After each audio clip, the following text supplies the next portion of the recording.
Hello everyone again to another music talks where tonight we have a special guest that he comes back all the way from Nicaragua, but he nowadays based in Houston, Texas, and it's Mr. Issac Bustos, who is a classical guitar pedagogue and educator who enjoys an extensive performing career that has taken him away all around the world. He constantly performing all around the U.S., in Central America, but um, but on the top of that, he has 12 major international competitions, um, seven of which are first prizes. He's constantly premiering guitar works by composers like Samuel Zyman, Frank Wallace, Cruz, John Williams II, among others. Last year in spring, he premiered a new concerto for guitar and orchestra, commissioned and dedicated to him by the American composer Peter Lieuwen, under the baton of maestro Franz Anton Krager and the University of Houston Symphony Orchestra.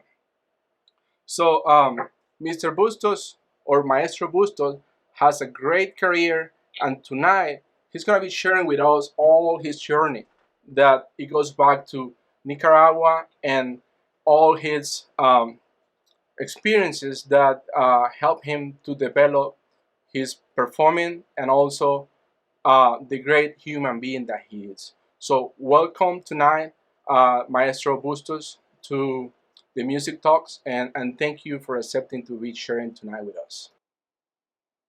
Thank you so much, Gustavo. Pleasure to be here.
Bravo! Thank you, Maestro, for being here tonight with me and with all the people who are tuning in tonight. And for me, when I thought on the chance of having someone who can represent um, the Latin American classical guitar, but particularly Nicaragua, you were the first one I thought of. And because of your career, it represent a lot for each of us all around the U.S. and all around the world. Um, because there are so many important details, I would say, about your life that clearly shows that when you put some effort and when you have some discipline, you can achieve great goals.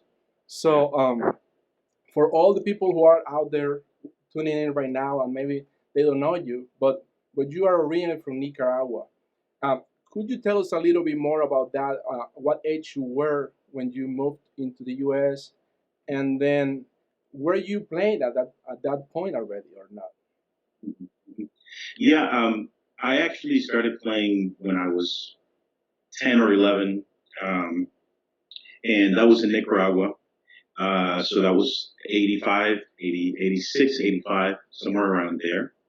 I started there by going to the National Conservatory. And in the National Conservatory, my teacher there was actually not a Nicaraguan teacher, although there's a very famous maestro there. His name is Peter Lieuwen. And but he wasn't my first sort of like actual or like I would say official teacher. It was a Cuban guitarist by the name of Roberto Hernandez, who was there from Cuba doing either social service or social work in order to get his his degree in music. So he was there along with doctors and folks from other fields working in Nicaragua, basically.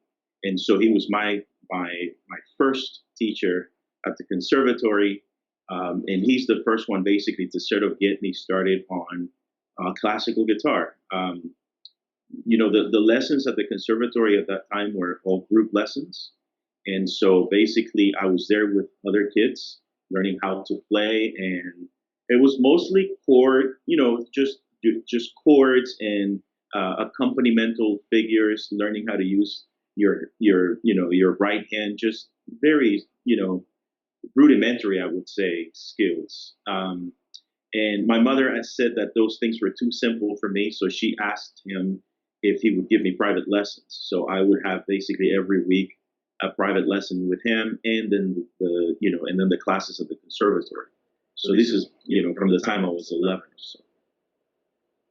Awesome. And then you moved at the age of 11 to the U.S. or it was a little bit later? No, actually, I moved in '88. I was 13 years old at that time. Okay. And I was already playing.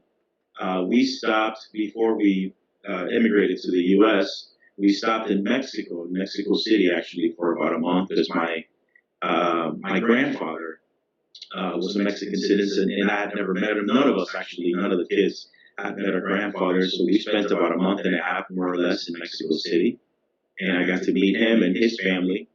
And I discovered that one of my uncles, my uncle Humberto, was actually a classical guitarist when he was young and had a large collection of music. I mean, just this massive collection. And before we left, he actually, all of the music that I learned before I came to the U.S., when I first came to the U.S., was actually all copies that he had made. He had bound them and everything. He had basically made all copies of, got the Carulli method, the Aguado method, the Pujol books. It was incredible, and I just had all that stuff in there. I still have it, actually, all that music. And so he made all photocopies for me, and I basically moved to the U.S. with like 2 or 3, 3 bags of music, suitcases filled with photocopies of music. So that was exciting. And so once we were in the U.S., my parents really couldn't afford lessons. We came here, we had nothing, and I was very, very fortunate that when I first moved here, my mom did sign me up for another guitar class at school, and it was very similar to what I was doing in the conservatory, but it was a lot more maybe sort of informal. And so while I was there, the teacher noticed that I knew how to play some already, like basically things that were much more advanced than what they were doing. And so she put me in touch with my first teacher here in the U.S., which was Rene Gonzalez. And Rene actually used to be the professor at the University of Miami before he retired, and Rafael took over. But Rene was, I mean, such a generous person. You talk about somebody who really, I mean, I don't know where I would be if I hadn't met him, but I met him and he gave me essentially free lessons till the time I was, till I got into college. From the time he met me till I got into college, and he was my first teacher here in the U.S. So you took lessons for about how many years before college with him? 3 years, 4 years? Well, since 13, basically. No, I started at 11, so 5 years, basically. Wow. Because I graduated high school when I was very young. I was 16 when I graduated high school. So when I got into college, I basically was 16 and a half, 17. And so I had already been playing guitar at that point for about 5 years. When I got into and then at this point, you were in Texas still? Or where were you at? This is actually the beginning when we first moved here. So we moved into Texas initially when we first came to the U.S. But we made our way quickly back to Miami, which is where my brother was. Mm-hmm. So I met him in Miami. So all of this basically took place in Miami. Okay, awesome. And then where did you go to college then? So my first college experience was the University of Miami. I was very fortunate that Rene gave me a nice scholarship, and I went to school there for about 3 years. Then I stopped for a little while, and when I came back, I went to the University of New Hampshire, and that's where I finished my bachelor's. And then for my master's and my doctoral degree, I went to the University of Texas in Austin. Awesome. Awesome. Yeah. So you've been basically in the kind of southeast of the U.S. pretty much. Well, I lived in Miami, yes, and then I lived in New Hampshire, which is way up there, northeast, yeah. And then I moved over to Texas, a little bit on the western part, southwest, I guess. Awesome. And so that's basically been my 3 states where I've lived. So you basically just had about 3 or 4 teachers, like. Yes, I mean, I had a brief period of instruction with Juan Mercadal, which was Rene Gonzalez's first teacher. He's the person who started the guitar program at the University of Miami, and so I studied with him for maybe a year or so. And then I also studied in Miami with Carlos Molina for maybe a year or so, on and off, actually, maybe more, actually. I just can't remember. But with Carlos, I was maybe 2 years, maybe a year. And then, and that's it, basically. And then all the master classes with other teachers. But yeah, I guess 4 teachers, I would say, have been, my main instructors. Yeah, awesome. So for me, it was mind-blowing to think about the moment that you were talking about the copies of the manuscript, because I relate with that, because for the people who out there who don't know, like in Latin America, it's pretty hard to get access to physical books as we do here in the US or pretty much in all Europe. Well, in Latin America, it's pretty much through copies. So when so when you get a chance to copy, I don't know, like a Wallace method or something like that, that's like the best gift ever. And I remember I still have some of the copies that I used to have back in Panama, where I used to get access to those kind of methods. And I relate with the feeling of the excitement, and you want to keep those copies forever because you relate. Absolutely. But I didn't even know what kind of, what a great gift it was, because I was, just a young kid. But I mean, I had I still do. I have all the Tarragat transcriptions. I had basically almost the whole catalog, I think, of Tarragat. Mm-hmm. And then I had the Pujol books. I had the Carl Levara books in there. The Carulli method. Not the Sohr methods, but the Sohr etudes, the Cost etudes, the Sagreras etudes. I mean, I had the Carcassi etudes. I had so much music in there, and it was just incredible. So It's like suitcases like this high filled with music. So when you came to the U.S., were you flying or were you by from So Mexico? when I came to the U.S., actually, we came through the Mexican border, Okay. and we asked for political asylum when we first came here from Nicaragua, and this is why we were in Texas, because we were in Brownsville, Texas. As a matter of fact, that was our initial entry point, and we were very fortunate that we were granted political asylum, and then eventually our green card and all that. So the funny thing about that music that we're talking about is that when I say I went through the border, I mean I literally went across the river to the Rio Grande, Yeah. With two suitcases and a guitar, two suitcases full of music and a guitar. I mean, just to think about it is just absolutely incredible. I just can't believe it. Well, I was picturing just the idea of flying with that suitcase with books. It No, sounds like impossible. So I mean, the easier way will be like to land instead of flying. yeah, right.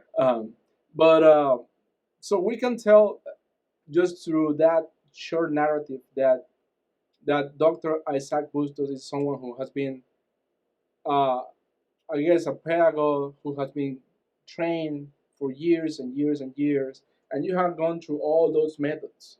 Which is the method that you feel at this point or you teaching that is the more like relevant, or when you are teaching you try to take a little bites of all of them, or how you do it?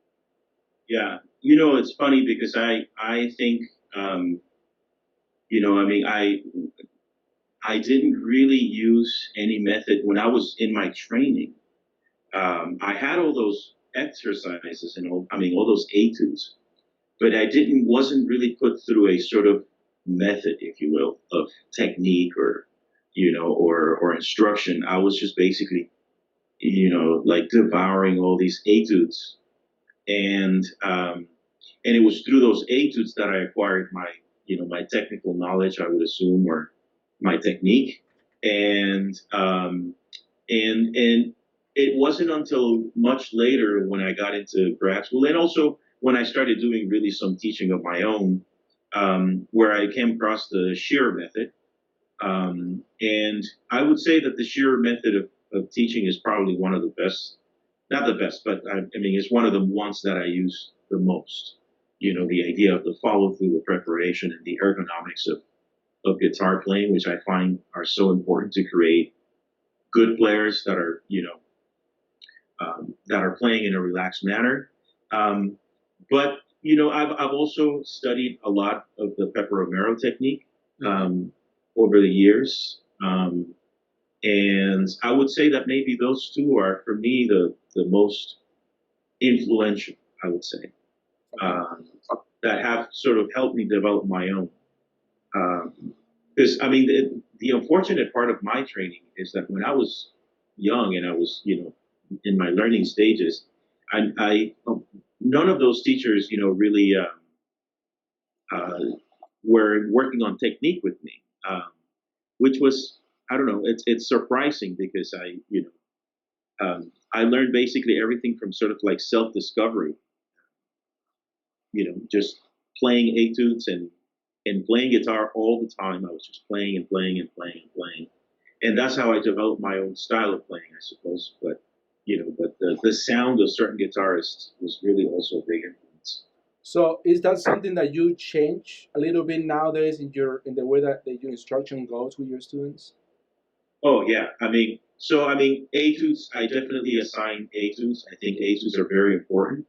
Because not only do they help you with the technique, but they, especially the 19th century literature, like Aguado and Cost and and Carcassi, and depending on the level of the student, basically, and Segreras even.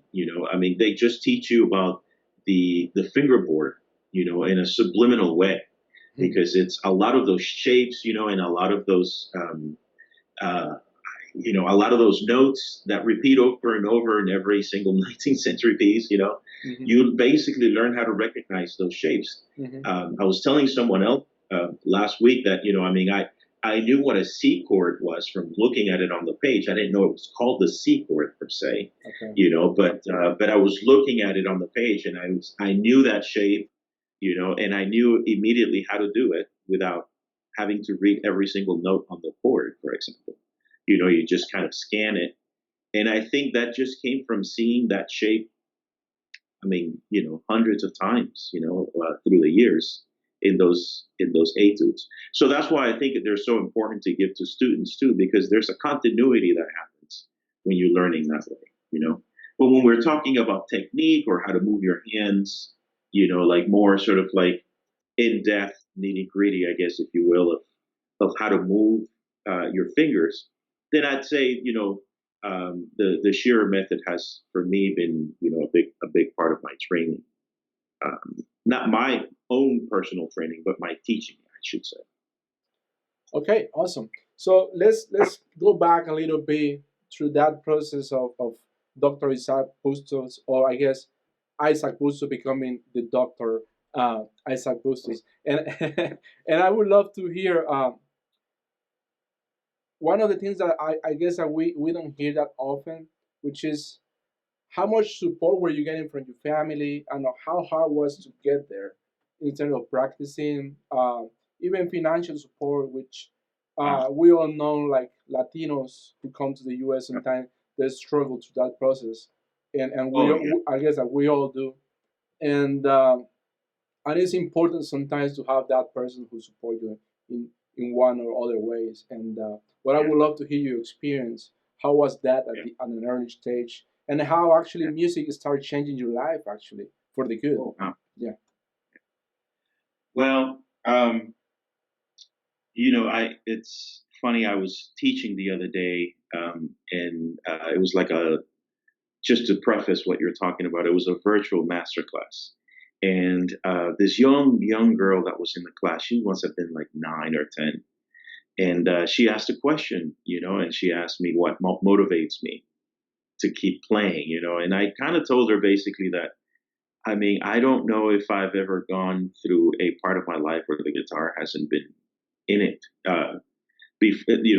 after 13 or after 11, rather,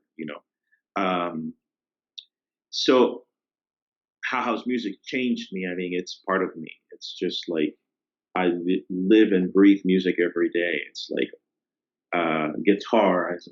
Sometimes my wife says she thinks that that's all I think about, and to some extent that's very true. But how was it to grow up, doing that here in the U.S.? It's interesting because one of the things that I was very fortunate, and I know that not everybody has this journey, but I was very fortunate that there are people that are very generous in this world. And I would say that Rene Gonzalez was one of those people for me, because, if I hadn't met him, I don't know if I would have continued with guitar because my parents couldn't afford it. So you talk about financial support. He never gave me money, but he gave me free lessons and, was so supportive of me and gave me so much help and opportunities, And so how has that shaped my life? Well, I sometimes feel like as a teacher, I have to pay that forward or pay it back, So, so that was my beginning. So like, I was like a lot of immigrant families. We were very poor, had nothing. And my parents were both working. And the only way that I could go to college was through a scholarship, which I did get from the University of Miami. And, and so that was my first, the beginning of that journey. But like every journey, the road was a little bumpy for me because I was always, doing other things, making choices that I shouldn't have been making. But that's part of your journey, it's like you got to take it, how it comes. So for 4 years after sort of dropping out, I guess, in my junior year, I was after that working in a factory, carrying boxes and eventually I found my way into New Hampshire. My brother my brother helped me get a really nice job there, processing immigrant visas. As a matter of fact, I was working in an office processing immigrant visas, and for the Department of State. It was just it's fascinating. How funny can that be? Yeah, it's just incredible. But but anyway, so that's where I met my wife, or who would be my future wife. And then I decided that after being there at that job for a while, I decided to go and go back to school, and that's where I met Chris Kane, who was also incredibly generous. He was my teacher at the University of New Hampshire. I studied with him from '99 to 2002, and then I moved to Texas. And then when I moved to Texas, I moved to Texas to study with Adam Holzman in Austin. And Adam changed my life. I mean, another person who was just so generous and giving and supportive. I mean, you talk about a person that also provided so many opportunities. Both my jobs, he's been, I think, a key player in getting me those jobs. For sure, the one when I was at Texas A&M, he was very generous and in showing me that opportunity. And through that whole time, I went to my master's with Adam. I studied with him, and he changed the way I thought about music, the way I taught. This is where I started to learn about the Shearer method with him, because I was his TA. And then after my first year of doctoral work, I once again got burnt out, and I decided actually that I didn't want to finish my doctoral degree. I said, I don't want to finish. I'm tired of school, and all I want to do is play guitar and compete and play concerts. And so I did that for a year. But then A&M offered me a full-time position, but they said that they couldn't offer it to me unless I had a doctoral degree. So, man, that school, it was just haunting me, man. So anyway, so I basically went back to school after a year of being absent. And again, Adam was very generous and accepted me back. And there I finished in 2010. I finished my doctoral degree. Seems crazy that it was 10 years ago, but it was 10 years ago where I finished. So, and I was very successful in those, from 2004 to 2007 or 8. I did a lot of competitions. I did very well internationally and was playing a lot of concerts. And, and then I just, once I finished my doctoral degree, I was able to start a guitar festival at A&M. And that went on for, until 2018, basically was the last one. And then I started now my new job at UTSA this past fall, University of Texas, San Antonio, where I've been now for a year, which also seems crazy. It seems like it was just yesterday that I started there, and, but it's been an incredible year with amazing students, and just wonderful colleagues. But I guess the point of all of that is that we never do anything alone, Gustavo. I think every time you see somebody who is successful, you see somebody who is probably, done a lot of hard work, but also there's a lot of people who are, helping, even if you don't think they're helping, they're providing you opportunities, giving you advice, my parents, you asked about my parents. I mean, those two people have given me so much, and I wouldn't have done it without them. My wife, I would not have finished without her support, and so, I mean, all of that that's basically been my journey. I've been very, very fortunate, to have been given second chances, a lot of opportunity, and every time I was extended those chances or those opportunities, I never let them go by me. I was always very, I don't know why. I think it's just because I knew that not everybody gives you an opportunity, and not everybody gets an opportunity. So when an opportunity presented itself, I always took it. It didn't matter what it was. Sometimes I didn't want to do it, but it didn't matter. And actually, if I didn't want to do it, it would force me to do it even more. So, I mean, I think that's been my journey, I think, in terms of support and career opportunities. Um, and so that's Wow. my story. Thank you for sharing. And a lot of questions comes to mind right now, and but one of them, it's balance, because all what you're saying sounds great, and you said it in less than 5 minutes. But that's a whole life journey. And Yeah, and some people don't realize how much discipline, how much daily work it involves.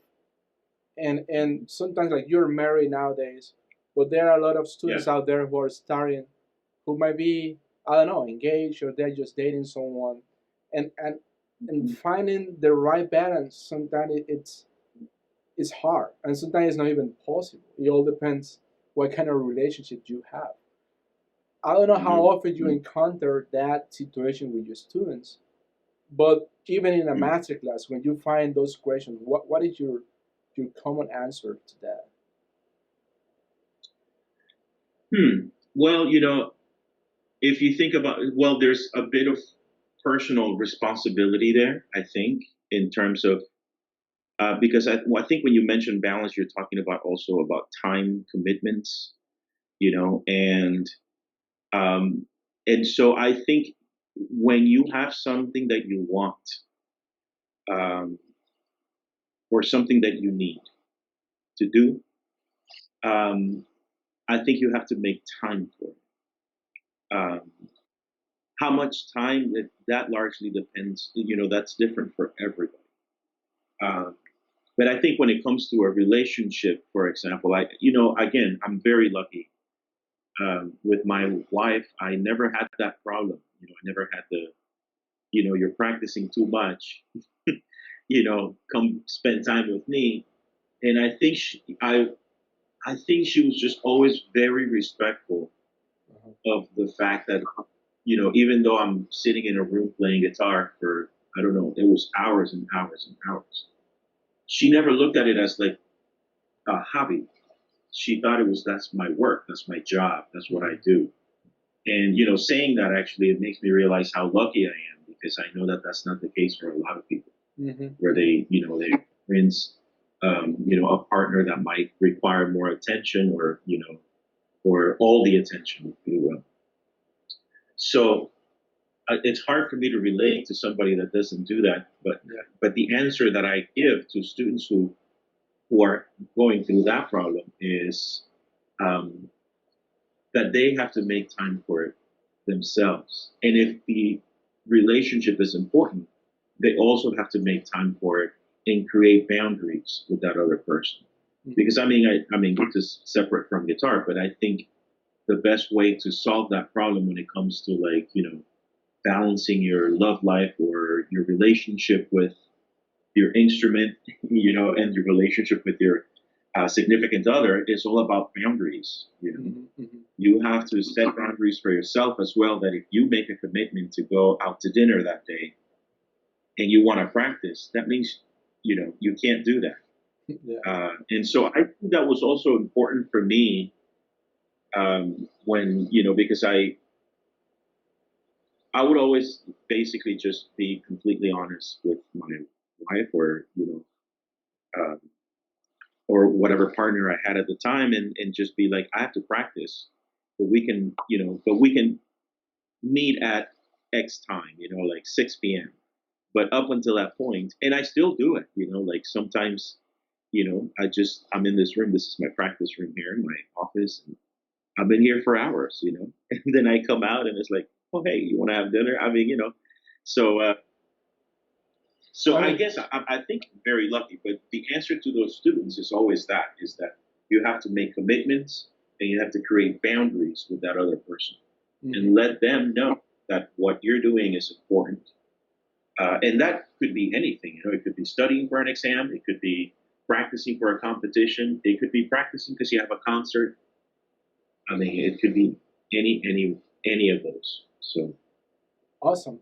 Yeah, it's interesting to hear that because that's the combination you will hear at college level between setting up priorities in your life and how I guess if you're dating or you have a significant other who is not related to music, how they can understand what you're doing is not a hobby, you know, right, and that could be yeah, a tough call sometimes, but you have to do it. Um, yeah, but you just mentioned competitions, and I remember hearing the other day about your teacher in UT Austin, um, hmm and how particular he is about competitions. And I remember someone mentioning how he tweaked his mindset um, about when you decide to go to a competition, because sometimes you could be the best uh, technique wise, but hmm that's not all what you need. And right, but I would love to hear few stories of how what is the best advice you got from him in terms of mhm, not only being technical available for being able to win those competitions, but it takes a little bit more. It's more about I know he cares about the musicality behind the students, but also mhm, he's pretty like meticulous about how you are approaching the competition mind wise. You know, like right, you have to be in the right position in your mind even before yeah, going on stage. And mm, if you are not yeah, there, and I remember hearing an interview from him, but I would love to hear from you directly, like who you studied with him for such a long time, and you hmm won competitions, so clearly it works. So I would love to hear that. yeah. Well, when I got to Adam, um, I first of all, we never worked on technique. And so, yes, that's correct. So that was never the problem. The problem, and I remember him saying this to me actually before I went to study with him. I met him at the GFA in 2001, I think, in La Jolla, California. And he saw me in the semifinals and he recruited me immediately. He wanted me to come. I mean, he told me some really great things about my playing. He really loved my playing, actually, and wanted to work with me. And then he said, when we were at the end, I think it was the last day of the festival, he gave me all of this information. He told me about the program at UT Austin and that how much he wanted to work with me. And then he said, you have everything that you need, he says, to win a competition. He says, but not mentally. He said. That was the first, one of the, maybe the second thing he said after, but after a few things. But I remember vividly because nobody had ever told me that up until that day, you know. Um, and so when I got to UT after the following year, um, I went to a competition the very first fall. I went to the GFA again. And that was the only time I didn't pass the first round. I didn't even pass the first round. And so I was like, I came back and Adam was like, it was almost like, when you come home and your parents are waiting for you, in the car going like, did you have fun? uh, and so it was like basically he knew I wasn't going to pass, and he told me that he knew that. And so after that, we started new work, which was how to learn music differently. Taking a piece and learning. I mean, he asked me to do. I remember it. He asked me to learn. Our new piece was going to be Sonata 3 by Ponce. And then instead of playing it the following week, he says, I want you to recite the notes for me. So not play or even sing the notes, just say the notes. And I memorized basically the exposition of that piece without actually playing it. And then the following week, I played it for him, but I played it at quarter tempo. So it was ridiculously slow. Okay, ridiculously slow. And then after that, um, that sort of method at first it seems very difficult and very time consuming, but then it becomes something that you do all the time. It just becomes an automatic way of learning. And so what I did differently then than what I used to do, was that I used to consume music. You remember I told you I had all those etudes. Man, I used to learn 2, 3 etudes a week, right? And I would bring them back to play for my teacher, and so that was my mindset. It's like I would see music and boop, boop, boop, boop, just play it, devour it, I would memorize it, but it wouldn't be really memorized very well. Mm-hmm. But I would learn it very, very quickly, and I did that with every piece. I mean, it was like I remember Adam gave me, like, I don't know, I think of something. I can't remember what the piece was, um, but I just had it the following week. It was like a difficult piece. I don't know why I can't remember that. It's probably because I wasn't doing the mental work. But it was like the next week I just had it. And I didn't know that I was learning music that quickly. But, after him teaching all those years, he's like, no, you learn music very, very fast. Uh-huh. And so what he changed for me was basically the way I was memorizing my pieces. So that there would be a more mental connection with the music. So that, even if I made a mistake or something happened on stage, I remember those things would freak me out, and would like completely just derail me, and then after studying with him and doing that training with him, it just gave me all this new confidence, to go on stage. And so that was one of the things that he was really effective at. The other one is that studying with Adam right before a competition, and I don't know if he still does this, but he gives you like like if you're a boxer about to go on, at the boxing ring, and he's like, you're great, you have a great sound. I love your speed. I love your sound. And then he just starts telling you all the good things about your playing. I mean, leading up to that, he's telling you, all the bad things about your playing. But then leading up to, like, right before you go into the competition, he basically gives you this sort of like, coach pep talk, Mm-hmm.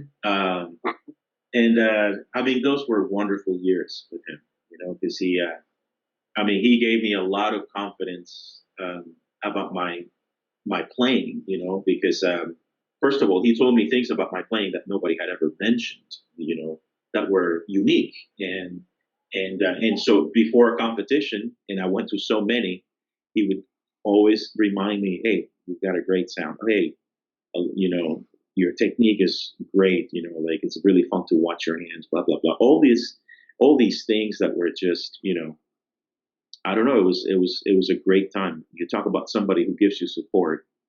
That's also something that was really great studying. For all that studies that you were like pretty much like getting down every week, um, how many hours you were investing? Like how is a routine at that time for you versus what you do nowadays? Has it changed at all? Yeah, it has. Well, I have more things to do now. I have a job, and I had kids back then too, but with the support of my wife, she, when I had to practice, she would let me, just go in the room and just, and do my thing. But when I was really competing hardcore, I was practicing between 4 and 6 hours a day, every day. And God, it sounds incredible. But yeah, it's just all that time playing music, and then um, once I stopped competing and I started working and teaching and dedicating my time to other things, or more things than I used to, then I had to find a way to be a lot more efficient about using my time. I had worked with the quartet, so that means I had, with the Texas Guitar Quartet, so I had to keep that repertoire and then practice my solo stuff or whenever I played concerts or concertos or whatever. And so, you talk about balance. That's a really hard thing. It's a difficult thing to balance all that music. It makes it difficult to learn new music.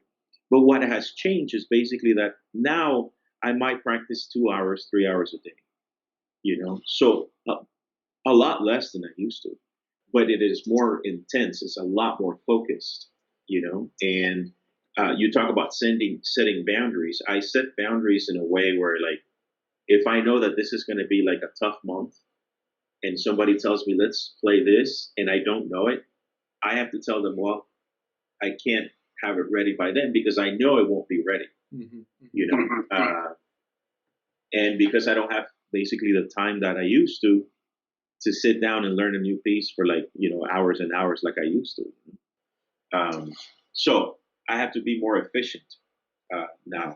That's So the difference. do you preach that with your students nowadays that you went through the whole process of spending hours, and nowadays you realize that you could be more efficient and perhaps not put in 6 hours per day when you can do 4 hours per se? No, because when you're a student, you have to do that. Okay. You have to play for hours because this is a physical activity. It's something that it has to become ingrained in your brain, which means that when I practice now, I don't have problems, let's say, playing a scale. The way I had to solve that problem when I was playing for hours before, I don't have that problem now. That makes the practice more efficient because you will overcome a lot of technical things that you have to work on. So, but that you can only work on those things and you can only solve those things through hours and hours of playing. Like you look at somebody like Paco Lucia or, all those fast players, Grisha, and, all those people. I mean, yeah, right now you see them, they play really fast, but when they were 9 years old, they were playing for hours and hours and hours and hours and hours. So And now that activity is basically ingrained in them. It's a physical activity the same way that you and I walk, mhm. for example, or, or do anything else. That's what guitar playing is for people like that.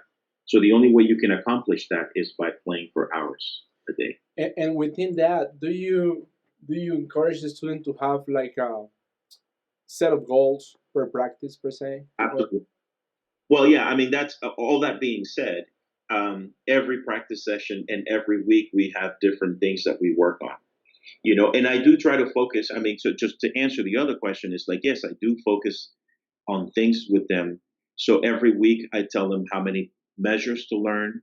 I tell them what specific things they need to work on in the pieces or etudes that we're working on, right? So I try to focus their practice so that they spend the week basically doing those things specifically. Um, because I think if they're able to learn to do that now, that's how that training basically will translate in being more efficient later on and effective. And that's what Adam did for me too, by putting sort of like, you know, putting the emergency stop on, like, oh, you learn things like this, but you're kind of bouncing all over the place. It's like you need to focus on this. And I think that was the thing that really helped from that training. awesome. Do you have another piece for us, or shall we keep talking? Do I have a what, you said? Another piece to play for us, or Oh, I have many pieces. You want me to okay? play another piece? You want to? I do It will want be to, good. sure. Okay, awesome.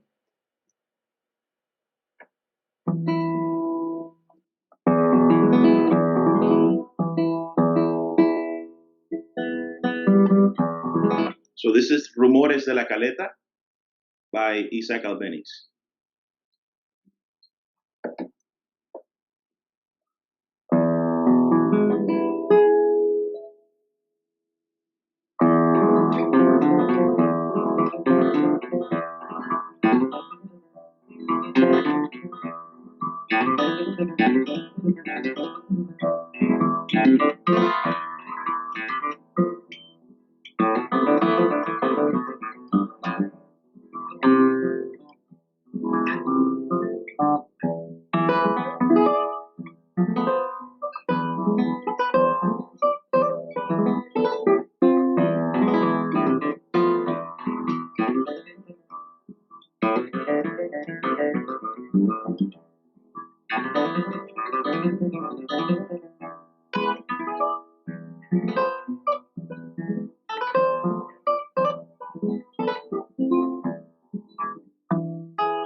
Bravo. Thank you very much. So, you mentioned earlier about how much the Pepe Romero technique, or that famous book that has been all around the world, um, influenced you.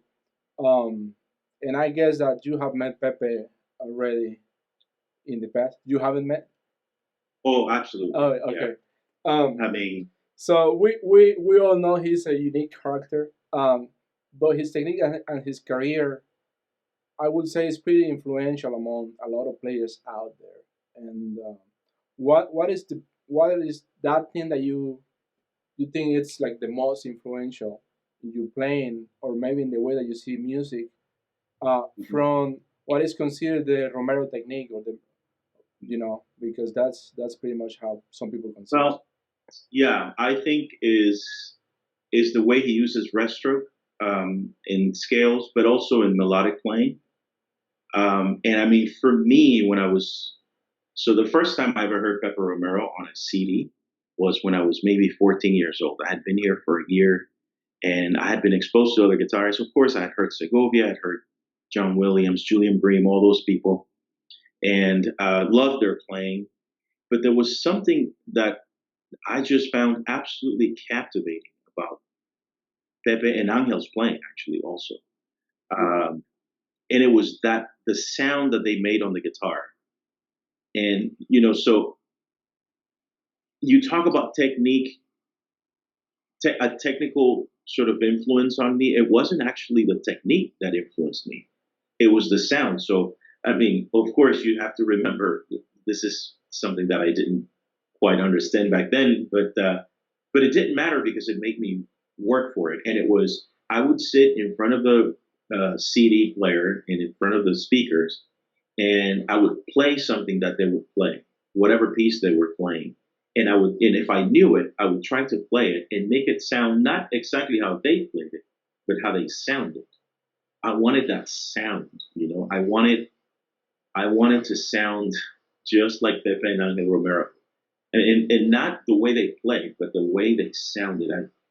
I thought that that sound for me was just at that time it was magical, you know. And Yeah, I've met Pepe several times. You know, I had him at Texas A&M one year with the Romeros, and I just love watching him play. I love hearing him play. You know, and that the technique that I think for me was most influential was his, you know, his approach to rest stroke scales. You know, like how much to give on the fingertip, you know, and the quick preparation of the fingers, all of those things. And I mean, he's the only, him and David Russell are the only guitarists that I ever played for more than once. I think I played for Pepe about 4 or 5 times in a masterclass, you know.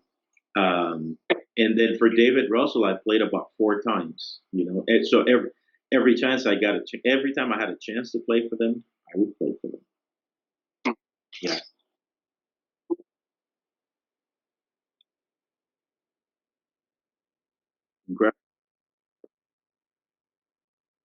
Yeah. I remember the first time I played for him, it was at the Museum of Art in Boston. This is when I was in New Hampshire. I had met him before, but I had not played for him. And he was there for a guitar festival. They had a lot of historic guitars at the museum, and so he was part of a festival that was co-sponsored by the university there and the museum. So he was giving a master class. I played for him. I played the 3 Spanish pieces, and he when I showed up, I said, he says, "What are you playing?" And I said, "Well, I was like, I brought the 3 Spanish pieces." I said, "But you know, but maybe we can just start with the fandango." And then he goes, "We'll see how it goes," he says, right? And so he gets up, I get up there, I get to play. And of course, you have to imagine, you know, I mean, for me, that was like a dream come true. It was like, I don't know, playing for God for me, you know? So, and it just so happened I played really well that day. I was just so excited to play for him. And so I played the fandango and he goes, "Do you know the Pasacalli?" I said, "Yeah." He said, "Play it." I play the Pasacalli, and he's like, "Do you know the Zapateado?" It's like, "Yeah." He says, "Play it." And then after I was done, he says, "I love how you have no fear." He's like, "I could have asked you to play something else and you would have played it, you know." But he really loved my playing, and I remember that it was a strange masterclass because he gives you so much, and you know, in terms of how to play something, but there's like this long involved story leading up to it. You know, it's like, and if you're not paying attention, you lose the point of his, you know, of his story. You'll lose the point of what he's trying to tell you. But I love playing for him, and you know, and I always played. Of course, I think I played Rodrigo for him every single time. You know, and because he had a special bond with that music, and he knows a lot about that music. So, Well, you know, he had like technically direct access to him, which is one of the yeah, few players who can still tell stories about him, you know. yeah, And absolutely. I think you just mentioned something that for me I realized here in the U.S. sometimes it's hard to find, but I guess all classical guitarists are like that, which is the real meaning behind the music, because you know Mhm. like you will find a lot of technical players, and Mhm. we are not talking right now at this point about guitar players, well Mhm. overall, Yeah, but then they are not saying anything. They are not saying those stories that Pepe tells you all the time why that is happening, and right. you, and of course we can tell that you also know, and probably you encourage that too.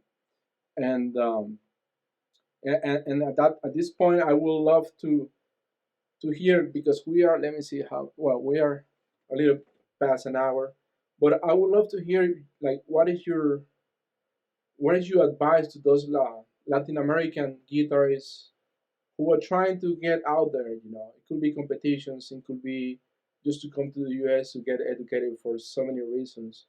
Mm. Because, well, I remember this actually around this time of the year. Actually, was June last year in Panama, where we actually Yeah. met last year. And you were talking about with David Calderon, who was the first prize for the Panama Guitar Competition, and he was asking you about coming to the U.S. and study.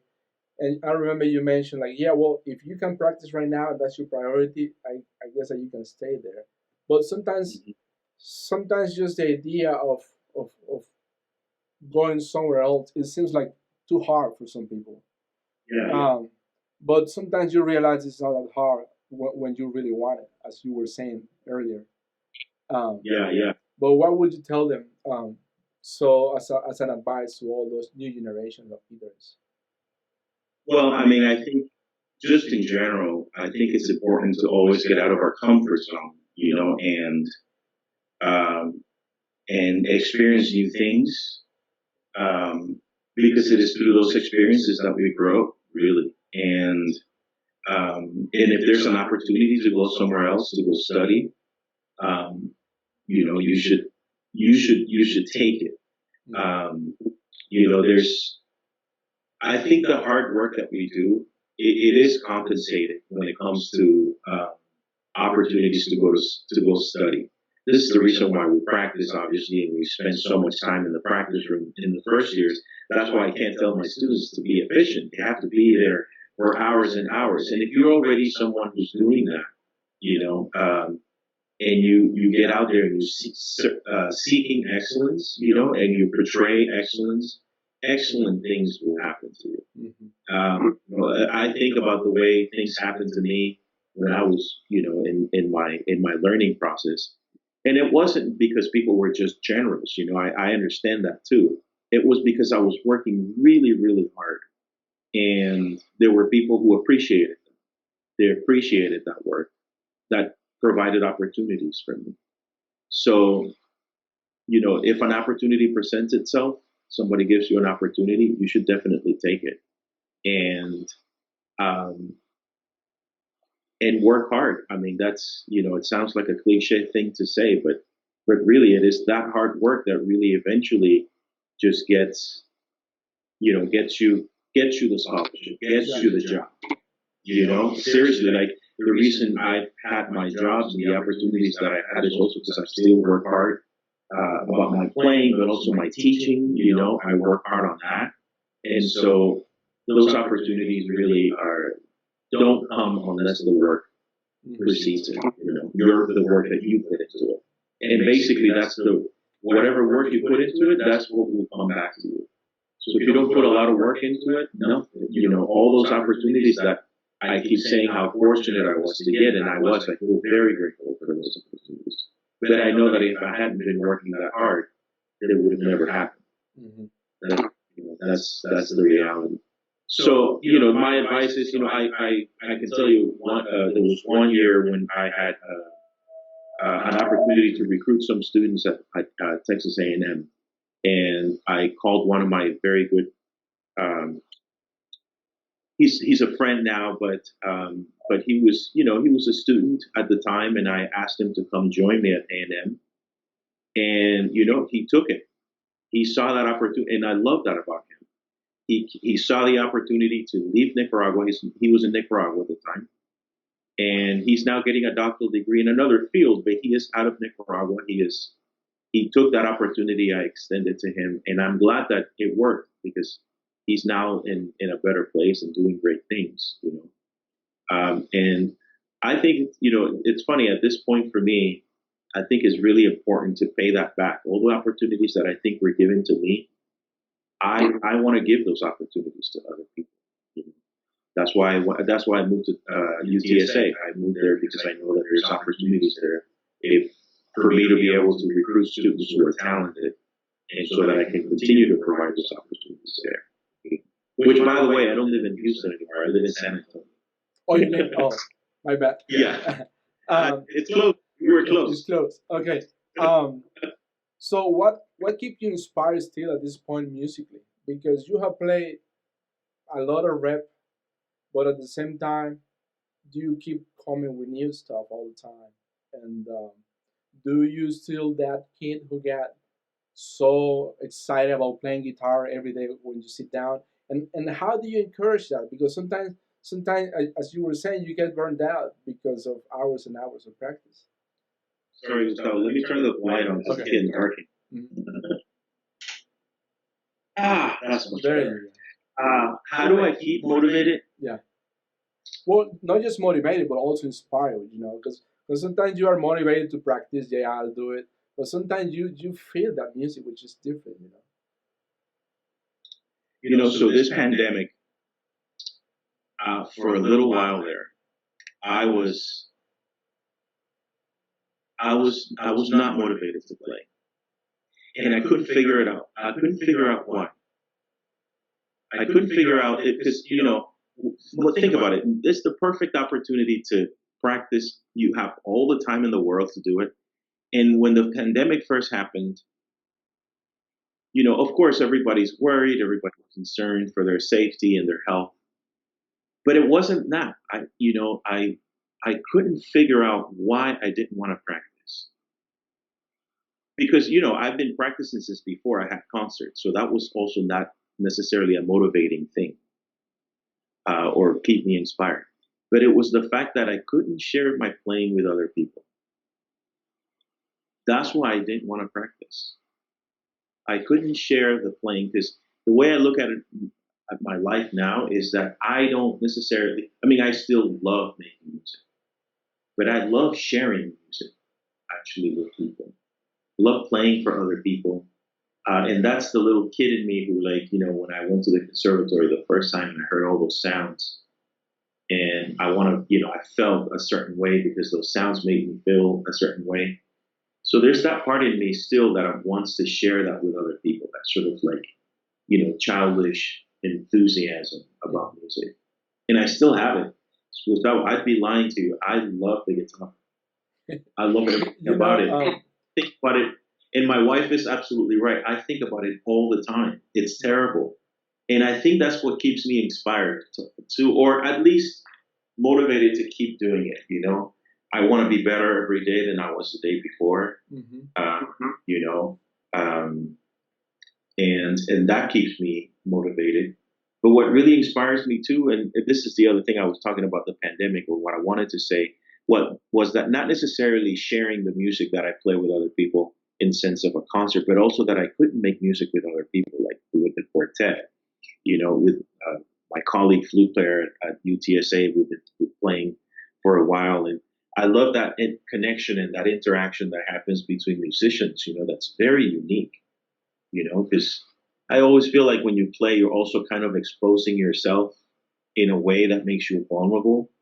And when you get to do that with someone else, whether it's, with the quartet, with a flute player, with an orchestra, with, with whatever, you develop this connection with other people, in a way that's unique.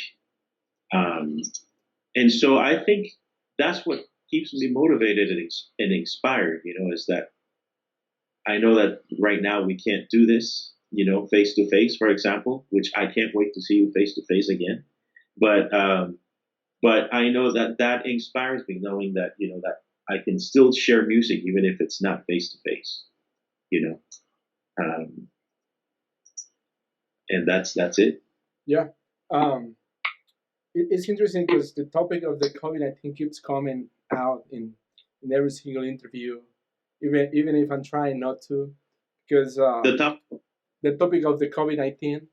Um, but I feel like it's important to think about it and to see it from a musical perspective. Um, like where were we at in the music industry, even for classical guitarists, and how he has revealed so many things about where we were at, but at the same time, even like at the music education level, but at the same time as a performers. And I don't know if you feel in the same way, but most people will feel like classical guitarists, we struggle because you're privileged to have a lot of concerts and still teach, and But there are a lot of guitarists who are practicing that many hours, but they don't have Mhm. concerts going on. And I Mhm. don't know what your perspective or what you have been thinking about over the COVID-19 period about that, because life is showing up like music wise, and we don't even need to focus in guitar, but the music industry needs something else, and including music education, because Mhm. sometimes we are preaching something, but when students graduate, their reality is another one, and it could involve you getting giant amount of loans for your education, and when you're gonna pay off that, and so many issues that we could mention. But it's interesting for me to hear from you. What is your Mhm. perspective on this? Actually, Gustavo, that's a really great question. First of all, we were in a crisis before this crisis as musicians. Mhm. Let me just say that. Mhm. We were in a crisis because, for me, um, musicians are, in many ways, even though we're forward thinking, progressive thinking, we sometimes get caught in the traditional and the safe elements of making music. For example, you know, a few years ago, I had this idea of creating a nonprofit organization with guitar, and when I still lived in Houston, and I thought, okay, well, I don't want it to be a guitar society, right? Because we have many guitar societies. I wanted to do something that was going to bring guitar to new audiences in a new way. And so I thought, so a friend of mine and I did some research, and we researched the idea or the issue of why classical music is dead. So we read a lot of articles about how you know uh, orchestras are now doing a lot more house concerts. They're trying to attract younger audiences. We read on the millennials and how the millennials are going to be the new baby boomers because they're going to be the most the most affluent demographic in the United States. We also read that the millennials are going to be also the most diverse demographic ever in this country, and how, the demographics are going to change in 30 years, in 20 years, there's going to be more Hispanic and more, African American uh, folks, basically people of color, than there are going to be, white people, basically, and so all of that demographic change requires also a new look at what we're doing. So one of the things that we discovered, and I'm sorry, this is a long answer, but I'm getting to it, is that millennials like to spend money on things that um, are related to other causes, right? Like, it could be the environment, it could be, X, Y, and Z, whatever. Um, but they're more than just, like if they're going to support a nonprofit, it's just, let's say it's a musical entity. They're going to support it not because it provides music, but because it provides other things that they believe in. And so the thought occurred to me that this is the problem that we've had, I think, in music, which is that, it reminds me of a quote about that Leo Brower said about how musicians think about music, which is they're always thinking of the technical aspects of music. They're always thinking of like, oh, the cadence, oh, the tone row. They're not thinking of the actual social context and historical context that surrounds the music, which is, in my opinion, the reason why music is so relevant. You ask somebody who doesn't know anything about music why they like Beethoven, they can't tell you because harmony or his aggressive use of rhythm, or no, they'll tell you it moves them in some way, right? And so I think, to basically answer your question, is that I think we need to think of new ways. We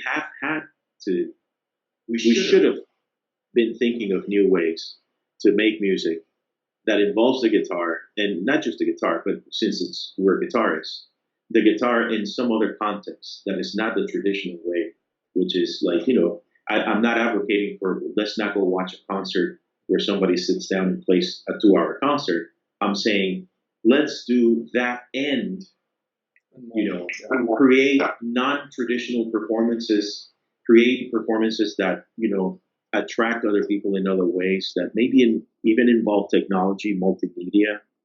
Um, More chamber music for guitar. I think that is also and that could be chamber. I mean, I've been involved in these projects with the Austin Guitar Society, for example, which are all about social issues through music. Some of it is traditional, some of it is new music. But you know what? It doesn't matter because when people go to those concerts, they go there because they want to be together, and they also want to, they want to go see something they believe in that's going to move them. And I think that's the crisis that we've been in because we've been so focused on the sheet music for so long and the perfection. And I'm not advocating that we shouldn't be excellent. Excellence is absolutely necessary. What I'm saying is that sometimes instead of looking down at the sheet music, we need to look up and see who's out there and be like, you know what? How can I reach that person? So I think this pandemic and this what's happening now with COVID-19 is, for the first time, I think, forcing musicians to think outside the box. Like these interviews, live stream concerts. We refuse to play, for free. I guess is one of the things that let's face it, we work really hard to play for free, but at the same time, this is a way where you can connect other people. The money will come. Mm-hmm. If you're doing good things, the money will come. Is the way I look at it. And thank you. For you as a Nicaraguan, how much you try to go back home to reach out to support it? You just mentioned not so long ago that you helped someone in the past, but I'm curious to hear if you try to do that social work also back in Nicaragua when you have free time, because of course you are busy with so many stuff. But I'm wondering if you have something going on down there. So the first time I went back to Nicaragua after leaving was in 2009. I went and I played the West with the Symphony there. It was an amazing experience. I mean, it was just, think about, I don't know, Gustavo, maybe you, but think about leaving Panama and then going back 20 years later. Incredible. It was incredible to go back to eat all that food again, smell those scents. And it was just overwhelming. So one of the things I saw is that there was a lot of young guitarists who were trying to do classical guitar. Actually, that's where I met that kid that I was telling you about that came to study with me later. And this next time I went in 2011, I asked to do a free master class. And I did, I think, 3 days of free master classes for young guitarists. And so, I did try to, I do try to do that. When I've had the chance, when I was at A&M, it wasn't possible for me to recruit students in that way, but it is possible now. And so I reached out to another guitarist there in Nicaragua, a young guitarist. I also, even before that, I invited another young guitarist that was there.